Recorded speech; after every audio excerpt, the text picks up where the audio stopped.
Welcome in Arcuslight classes. So today I am going to discuss most important current affairs. UGC net में ये 2024 में और 2023 में अभी जो रिसेंटली एग्जामिनेशन हो रहे हैं इसमें पूछे जाने वाले करंट अफेयर्स हैं। तो फर्स्ट ऑफ ऑल आप देख सकते हो कि यहाँ पर बात कही गई है इंटरनेशनल योगा डे जो कि हर साल ऑब्ज़र्व किया जाता है। तो आपको इसका कम से कम थीम तो आपको पता ही होना चाहिए और ये कब ऑब्ज़र्व किया जाता है ये आपको बताना है कमेंट बॉक्स में। और यहाँ पर जो थीम रखी गई है this is the yoga for Vasudev कुटुंब। योगा फॉर वसुदेव कुटुंब, वसुधैव कुटुंब के लिए योग, ये आपको इम्पोर्टेंट है, स्टार मार्क है, आने वाले एग्ज़ाम में पूछा जा सकता है। एक न्यू रिपोर्ट यहाँ पे लॉन्च की गई है, the recently launch report by the UN conventions to combat desertifications यानी कि UNCCO and sheds lights on alarming impact of drought worldwide. It means that कि जो आपका संयुक्त राष्ट्र है conventions to the combat desertifications द्वारा हाल ही में लॉन्च की गई रिपोर्ट दुनिया भर में सूखा के खतरनाक प्रभाव यहाँ पे प्रकाश डालती है।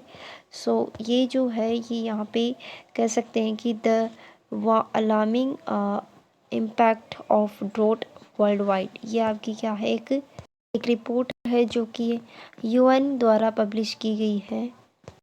अब यहाँ पे अगर हम बात करें कि जो ग्लोबली ड्रॉट है स्नैपशॉट रिलीज़ किया गया है December 1, 2023 at the beginning of the 28th conference.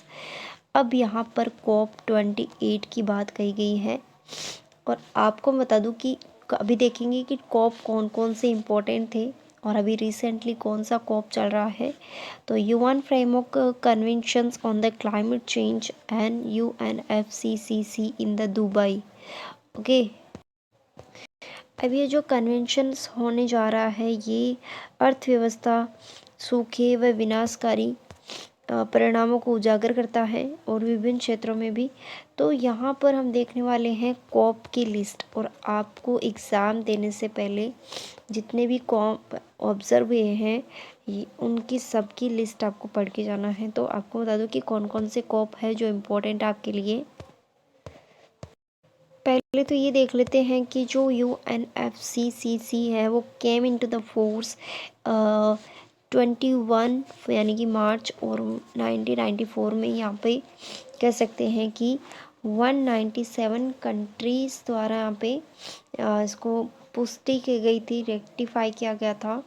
And this is the parent treaty, मूल ट्रीटी है। Parent treaty means of the Paris agreement और 2015 UNFCCC is also parent treaty of the Kyoto Protocol of 1997।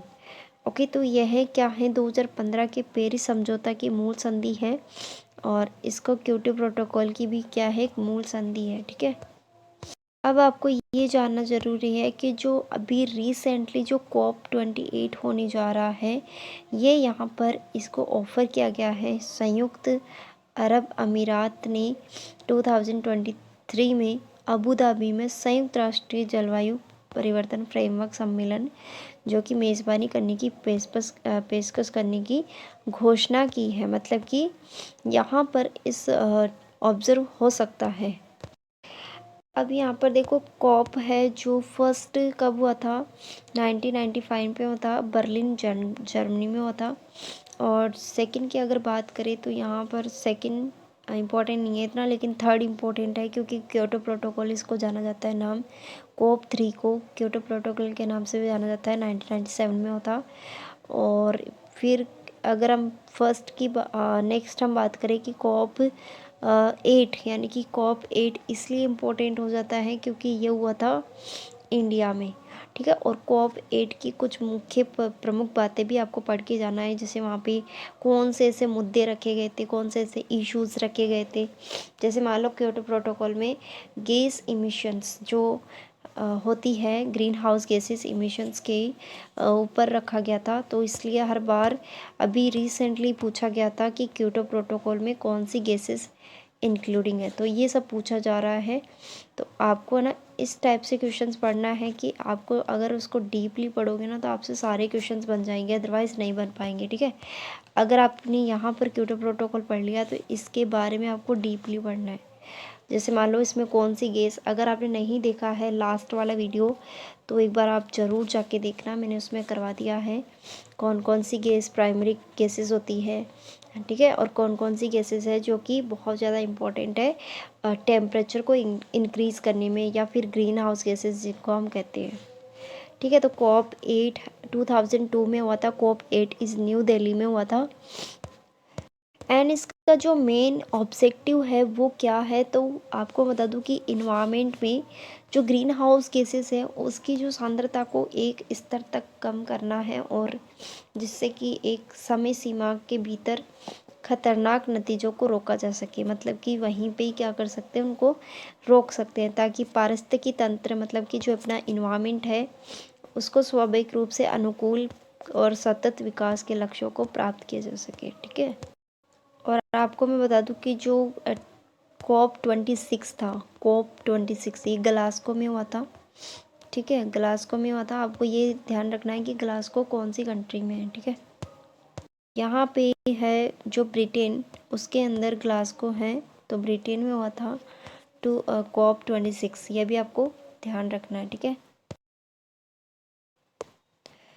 so next question is the which institutions release the annual status of the education report, यानी कि ASER है वो कौन issue करता है। तो मैं आपको बता दूं यहाँ पर है बी ऑप्शन करेक्ट, मतलब ये एक तरीके से NGO है प्रथम।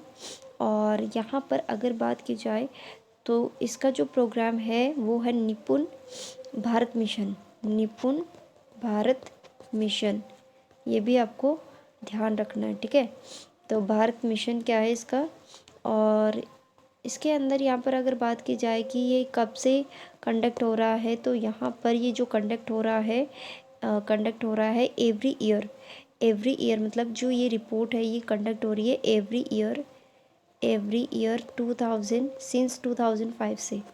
तो लगातार 2005 से क्या हो रहा है, कंडक्ट हो रहा है। ठीक है ना, और इसके अंदर एनरोलमेंट जो स्टेटस है वो हम बात कर सकते हैं कि चिल्ड्रंस का है, जो 3 से 16 एज के बीच में है, तो इनके अंदर क्या है, इसके अंदर इन्वॉल्व है या फिर एनरोलमेंट है। और यहाँ पर अगर बात करें कि अर्थमेटिक लेवल, तो वो है यहाँ पर 5 to 16 ईयर के बीच में। ठीक है, और ये थोड़ा सा इम्पोर्टेंट हो जाता है UGC नेट की एग्जामिनेशन से पर्पज से भी। Next question is what are the theme of the world economic forum 2023 meeting.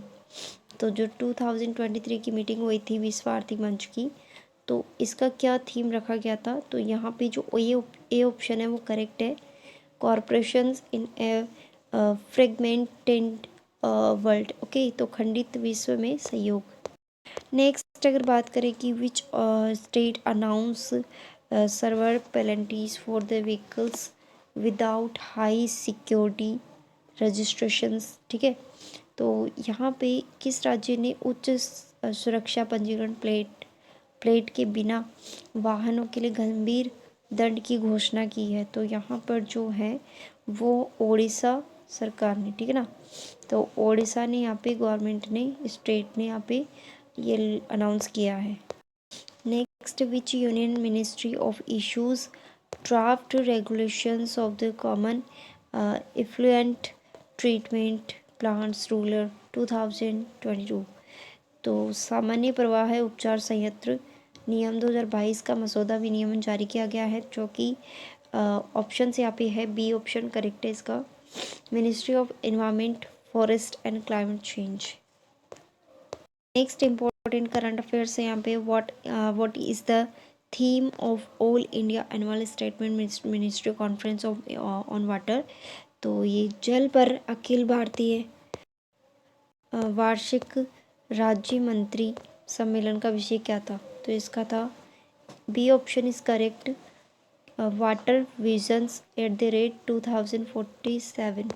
जो न्यू रिपोर्ट है उसका टाइटल है the high cost of cheap water release world wide fund for nature WWF and world food day.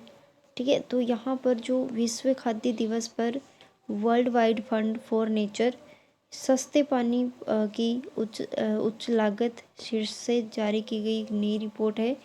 इसके बढ़ते वैश्विक जल संकट की चेतावनी देती है। ठीक है ना, ये रिपोर्ट क्या करती है, जो आपको विश्व में जो जल संकट की परेशानी हो रही है तो वो सब यहाँ पे इंफॉर्मेशन देती है।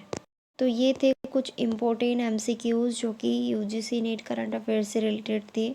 आपको ज़रूर इसको एक बार पढ़ के UGC नेट का एग्ज़ाम देने जाना है। So if you want a notes current affair solver paper, so if you want send message on WhatsApp, directly आप व्हाट्सअप मैसेज कर सकते हैं। लिंक आपको डिस्क्रिप्शन में मिल जाएगा। Thank you so much.